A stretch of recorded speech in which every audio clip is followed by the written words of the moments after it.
It's kinda crazy when you think about it that it's been over 8 years now since PewDiePie did his playthrough of Amnesia The Dark Descent. And I don't know who's more responsible for making who famous, but either way, both of them went on to bigger and better things. Developed by Frictional Games, Amnesia was a dark, disturbing, first-person survival horror game that was in some ways a more refined version of the same thing they did with the Penumbra series a few years earlier. You played as an amnesiac named Daniel, waking up in a creepy castle, and then trying to figure out just how the hell you ended up there, with a focus on maintaining your sanity by staying out of the dark and also avoiding monsters and solving puzzles. It was then followed up by A Machine for Pigs, a sequel which had bugger all to do with the first game. And instead of being developed by Frictional Games, it was instead developed by the Chinese Room, dumbing down a bunch of mechanics and just offering up a pretty piss poor and forgettable story. It's a big man! Thankfully though, Frictional Games is back with their latest entry in the series, Amnesia Rebirth. And I'm happy to say that this one is a lot more The Dark Descent than A Machine for Pigs. Despite being a bit light on the horror side of things though, feeling more like a spooky, narrative-driven puzzle game, there is still some good stuff on offer here, and obviously too, the timing couldn't be better. If you're after a spooky, first-person horror game to play for Halloween, well, it could be worse. I mean, you could pick up Cuckold Simulator instead. Right, so off the bat, I do want to say that this video might be considered a bit spoilery to some people. Personally, I don't think any of the stuff I'm going to be showing is all that bad. Like, I'm not going to show off any of the late game areas or give away the solutions to any of the puzzles. But if you are worried about visual spoilers and you consider the mere sight of an environment to ruin your experience with the game, well then you are probably just better off waiting and skipping this video until you've played the game from start to finish. It's only going to take you 7 or 8 hours to do that anyway. In this one, you're playing as a woman named Tarsi Trianon, and during an intro cinematic that reminded me a hell of a lot of the opening of Bioshock, you're in a plane flying over Algeria with your husband Salim before it suddenly malfunctions and crashes into the desert. Soon after that, you wake up all alone without any recollection of the last few days and then have to retrace your steps, starting in the desert and avoiding the blistering heat of the sun, which is a mechanic that never comes up again for the rest of the game. Hello? Before then traversing through dark caves, a creepy abandoned fort among a bunch of others, as you uncover the remains and whereabouts of the other people on the flight. In between, crossing through dimensions and otherworldly locations that feel like a combination of H.P. Lovecraft and H.R. Geiger, doing this with some kind of magical amulet. Again, another mechanic that seems to pop up a fair bit at the start of the story, but then just gets thrown to the wayside. Now, Frictional Games have said that this game also takes place in the same universe as The Dark Descent, and in terms of the timeline, I think it's set about 100 or so years later. There's also then a few connections to the first game that fans I think are probably going to enjoy seeing again. Most notably the return of the Shadow, that weird creepy red growth thing that chases you around and tries to kill you. And look, I'm sure there's a joke about your mum in there somewhere, but it currently doesn't come to mind. Along with the inclusion of the fictional Vitae element as an energy source, and the more true-to-life substance Laudanum as a healing item. Only 2 of which I found in the entire game, and one of them I used accidentally like a complete idiot. And apart from that, the whole thing is set in Algeria, which is where Daniel, the protagonist from the first game, first encountered the mysterious orbs, which are kind of like the Infinity Stones of the Amnesia universe.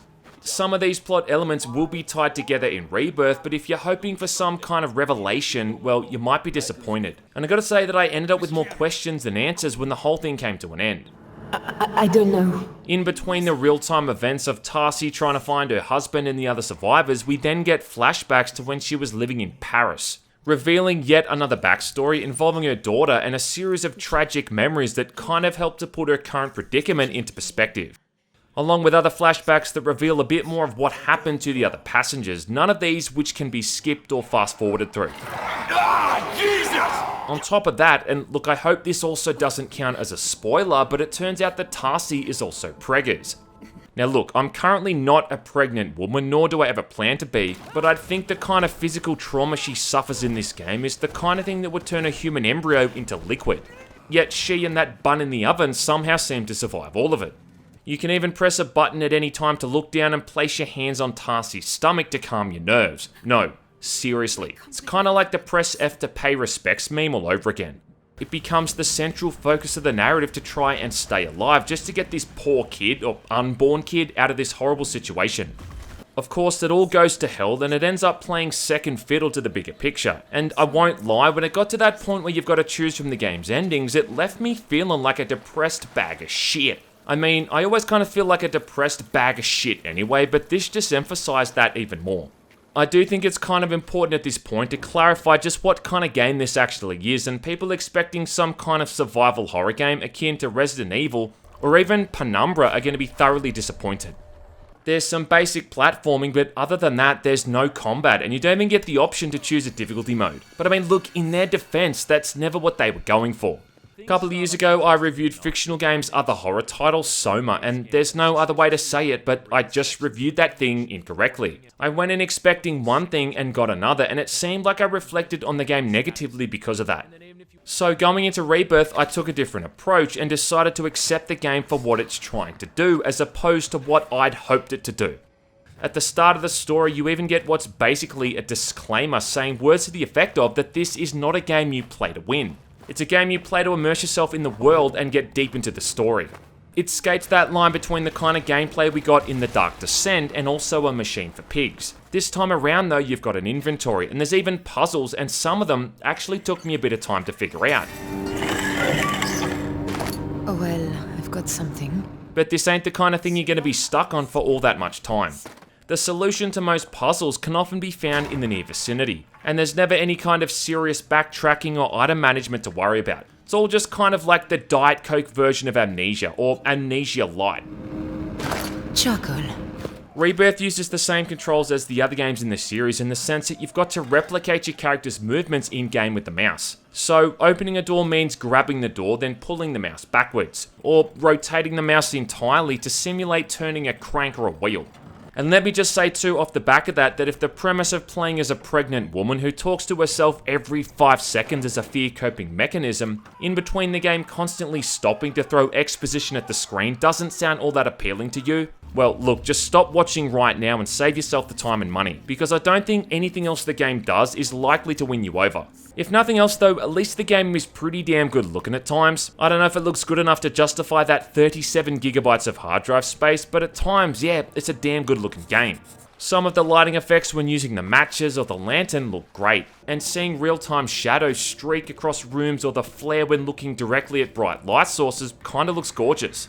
Which is all kind of funny considering it's all just a heavily modified version of the HPL engine, which has been used as far back as the original Penumbra back in 2007. Yeah, 2007. Shit. Performance is solid, load times are quick, and I also appreciate a lot of the minute visual details too, like being able to see your lantern's remaining oil supply on the side of it. The way that a match burns down in real time, or simply looking down and seeing Tarsi's torso, arms and legs. Look, all of the best first-person games include the player's body when you look down, and that's a fact. But I guess my main issue with Rebirth is that it's often just not all that scary. I mean, you'd think an Amnesia game would be good streamer bait, and I'm sure people out there are still going to milk the tits off this thing. But there was never anything in this game that reduced me to a screaming little bitch, not even close. Sadly too, there's just so few instances in this thing when you actually have to actively avoid monsters. And even then, those short few sequences when you have to are over before you even know it. Because they're trying to go for that whole cinematic narrative kind of experience, there's no game over screen either. Every time you essentially die, you just instead get this weird montage of horrific images and loud noises for like a minute or so, until you regain your senses in the same area and then get to continue onward. Even then though, this only happened to me 3 or so times in the entire game, twice of which I think are scripted anyway. There's a few chase sequences which always kind of feel like a throwback to that one we got back in Call of Cthulhu Dark Corners of the Earth, which always involve running away whilst locking doors behind you, because it seems every first-person horror game now just has to have one of these sequences. Rebirth brings back the resource management elements of Dark Descent 2, which was sadly lacking in A Machine for Pigs. So that means you've got to keep an eye on your lantern's oil supply, and instead of tinder boxes you've got matches, which are used to light up torches and candles. Why is light so important? Well, because when you're in the dark, you start to lose your sanity. If only I had a lantern or something. Which at first only results in odd audio cues, like a sound effect which kinda sounds like insects crawling around inside your skull. followed by flat out hallucinations, loud noises and the flashing of those images on the screen, which offer up the game's version of jump scares and are obnoxious and annoying as hell. In fact, it is a bit disappointing how often this game relies on jump scares to try and frighten you. Jump scares are about the lamest possible thing in horror games, and scaring someone by using a jump scare is about as impressive as beating someone in a boxing match by punching them in the balls when they're not expecting it. I mean, any loud noise is going to scare someone if they don't know it's coming. You could play the sound of a puppy barking, and if it's loud enough and sudden enough, it's going to make me jump. It's just a bit of a shame considering most of the other horror stuff in this game is much more cerebral and slower paced.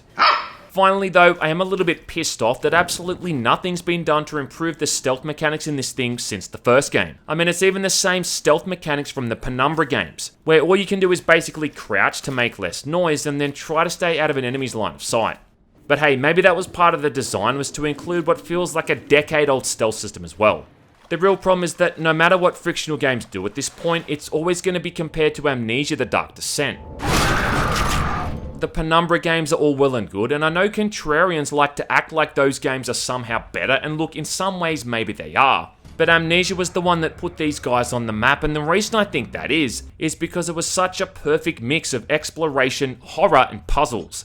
It always seemed to ride that line and dip its toes into each genre seamlessly, and it's still one of the scariest games ever made. I mean, that's not hyperbole or nostalgia talk, and that game still holds up, and it has some fucking terrifying sequences. Not to mention a really messed up story and some downright evil revelations. So making another game with that Amnesia title on it is really just setting this thing up for an expectation it can't quite possibly meet, and as you'd expect, yeah, it's not as scary. If you are hoping for something that's more frightening than running away from some kind of invisible water monster, well, then this ain't got it.